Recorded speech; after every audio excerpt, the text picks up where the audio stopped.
I hope I can embody some of what she achieved and some of her success. Alexandra Eala aims to use tips from Eala in Australian Open debut. Alexandra Eala arrives at the 2026 Australian Open with momentum, perspective, and a sense of gratitude as the Filipino star prepares to make her main draw debut in Melbourne following a breakthrough 2025 season.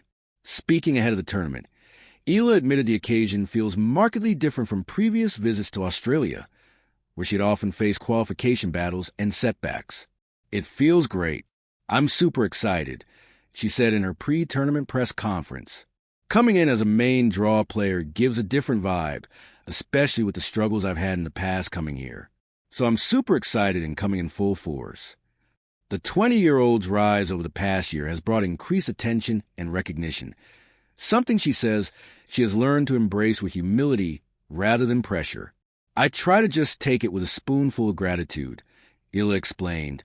"Not a lot of people get to experience this in their lifetime. So I'm just so grateful to be in this position and to have that support. If anything, I try to take in the positives, and it really helps when I'm out on court and people are supporting me." That confidence has been reinforced by a strong start to her 2026 campaign, including a solid run in Auckland immediately after the off-season. "It was definitely great for confidence, and getting matches and always helps before slams," she said. "I'm confident with how I'm playing. That doesn't mean the matches aren't going to be tough here, so I'm ready for anything." Beyond Melbourne, Eala is also looking forward to a landmark moment for tennis in her home country, with the Philippines set to host its first WTA Tour event, a WTA 125 tournament in Manila. "I'm so happy that it's finally coming together. It's really happening," she said. "It's been a dream to have a home tournament, especially on the WTA stage. I think it's a huge step for tennis in the Philippines and for women's tennis. It's going to bring a lot of inspiration and motivation for the girls back home. It's just a big step in the right direction." Eala's schedule in recent weeks has been relentless, featuring a gold medal run in Thailand, competition in Macau, and a dramatic, long match against Wang Xinyu in Auckland. Despite the workload, she insists she arrives in Melbourne prepared rather than fatigued. "It's been a busy month, but there have been so many blessings and so many memorable moments that just make me happy to experience them," she said. "I think I've planned well, and my team has done a great job of getting me here in the best shape possible. It's a grand slam, so we're not overlooking that, and I'm ready. I'm here." Dealing with jet lag and constant travel. Like many players on a global tour, Eala has had to learn to cope with constant travel and jet lag, a challenge she says is unavoidable regardless of ranking or experience. "I don't think it matters where you come from. If you're on tour, you're going to have jet lag," she said. "That's just the reality, and you have to deal with it. If you're running on 3 or 4 hours of sleep, you're still going to play 3 or 4 hours. You adjust, but there's not much you can do about it." She added that difficult travel stretches are simply part of the job. Sometimes you can't arrive with enough time to adjust, especially if you go far in a tournament and have to travel straight away. It comes with the job. You just have to suck it up sometimes. Her approach to managing it is straightforward.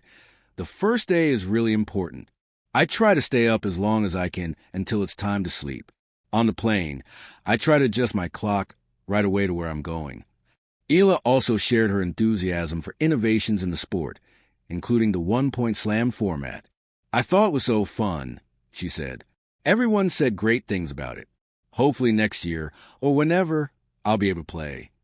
Asked whether she would prefer to serve or receive in the format, she laughed before answering.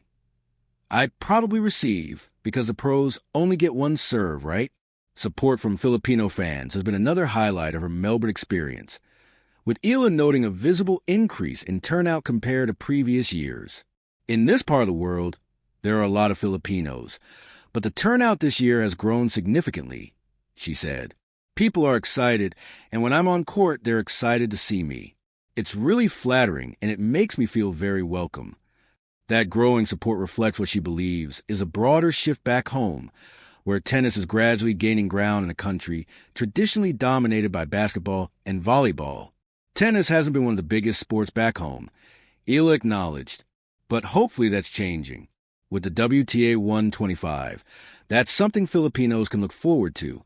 It always makes me happy when I go home, and my cousins tell me it's hard to book a court now. Those are good signs.